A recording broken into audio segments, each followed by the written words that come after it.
أعوذ بالله من الشيطان الرجيم بسم الله الرحمن الرحيم.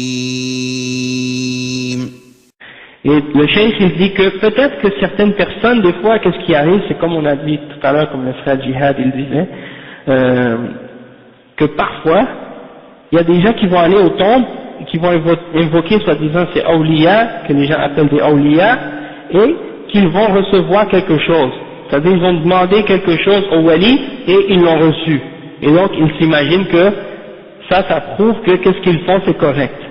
Et le cheikh il dit, mais même s'ils reçoivent qu'est-ce qu'ils ont demandé, ça ne prouve pas que ce qu'ils font est correct. Hein? Parce que Allah subhanahu wa ta'ala, des fois, leur donne ce qu'ils ont demandé pour les éprouver dans leur foi et pour que ce soit une fitna pour eux. Hein? Que ce soit une fitna pour eux, min bab al-istidraj. Hein? Parce que, étant donné que, comme j'ai dit tout à l'heure, comme ils se sont détournés d'Allah subhanahu wa ta'ala, Allah subhanahu wa ta'ala les a punis en exaucant cette demande qu'ils ont fait à ce wali, hein, et il les a exaucés pour qu'ils s'éloignent encore plus dans l'égarement et dans le shirk, parce qu'ils se sont détournés d'Allah subhanahu wa ta'ala.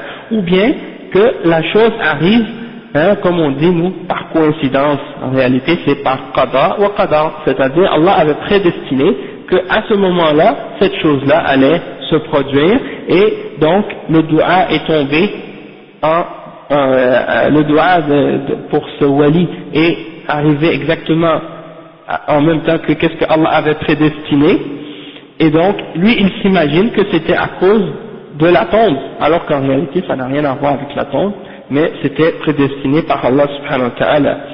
Et le cheikh il dit, le fait qu'il ait reçu ce qu'il a demandé, ça ne prouve pas que c'est correct ce qu'il a fait.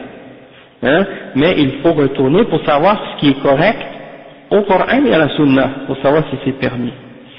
Donc, c'est comme un exemple qui m'est venu à l'esprit là juste maintenant, comme par exemple, supposons, tu sais que dans l'islam c'est haram la loterie. Tu sais que la loterie c'est haram, ça fait partie de al-qimar, al-maysir, hein? Ça c'est haram. Mais supposons qu'un musulman, sa foi est devenue faible, il achète un billet de loterie et qu'il gagne $1 million. Est-ce que ça veut dire que parce qu'il a gagné c'est halal de jouer à la loterie? Non. Sauf que c'était écrit qada wa qadar, il est tombé sur le billet gagnant. C'est une fitna pour lui. Maintenant, qu'est-ce qu'il va faire avec l'argent? Est-ce qu'il va le prendre? Est-ce qu'il va pas le prendre? Déjà en partant, c'était pas permis de jouer, mais une fois qu'il est rentré dedans, c'est devenu une fitna pour lui. Bon, et la même chose pour celui qui rentre dans le shirk et qui demande à la tombe ou à quelque chose, il demande et il reçoit ce qu'il a demandé. Et là, il s'imagine que ça c'est une preuve que c'est permis. Donc c'est une fitna pour lui. Il risque de penser que c'est correct. Et il va continuer à demander à autre que Allah alors que c'est shirk. Hein? Donc ça c'est un exemple.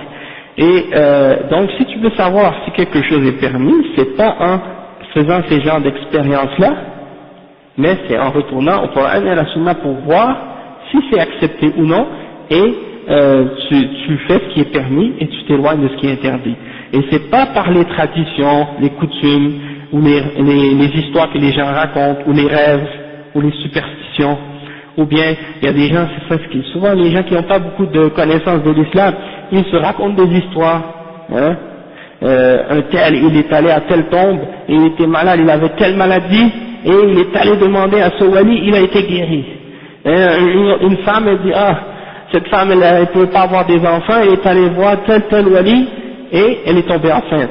Donc les gens se racontent ces histoires-là, et puis ils vont, et puis par la suite, et ça continue à se répandre, et puis les gens commencent à suivre ça, et ils tombent dans le shirk, et ils s'imaginent que c'est correct, alors qu'en réalité c'est complètement faux. Hein? Et le fait, comme on a dit, que des choses comme ça se produisent, ça ne prouve pas que ce qu'ils font est acceptable. Quelle heure est-il? Donc, je pense que peut-être on va lire encore un petit passage, puis après on arrête. Le chef dit, يقول شيخ الإسلام وقد يرون عند القبور أو يسمعون عند القبور من يكلمهم أو يخرج عليهم من القبر ويقول أنا فلان الذي تطلب أو أنا أقضي حاجتك، ويتمثل لهم الشيطان، ليس هو الميت وإنما هو الشيطان، يتمثل لهم بصورة الميت ويخاطبهم ويجلب لهم شيئا مما يطلبون من بعيد، وهو شيطان يريد أن يضلهم ويريد أن يهلكهم وأن يتغرر بهم، أن يغرر بهم.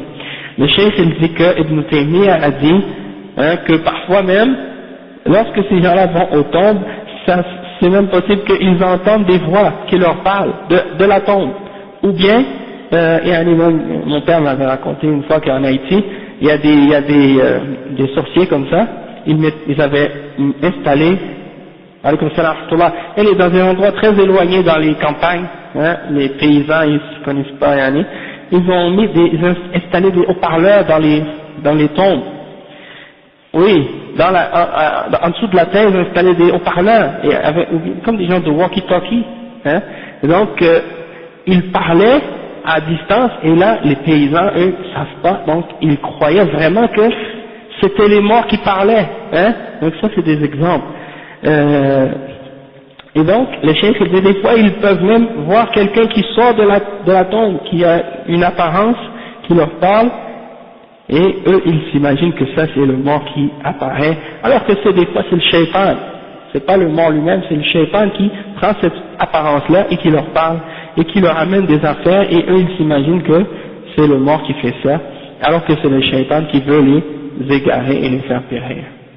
Donc on va s'arrêter à ce point-là, Inch'Allah, puis on continuera demain, bi'idhnillah, pour clarifier les détails de les derniers points à propos de ce chapitre, Inch'Allah. Subhanakallahumma bihamdik, ashhadu an la ilaha illa anta, astaghfiruka wa atubu ilayh. Wa iyyakum.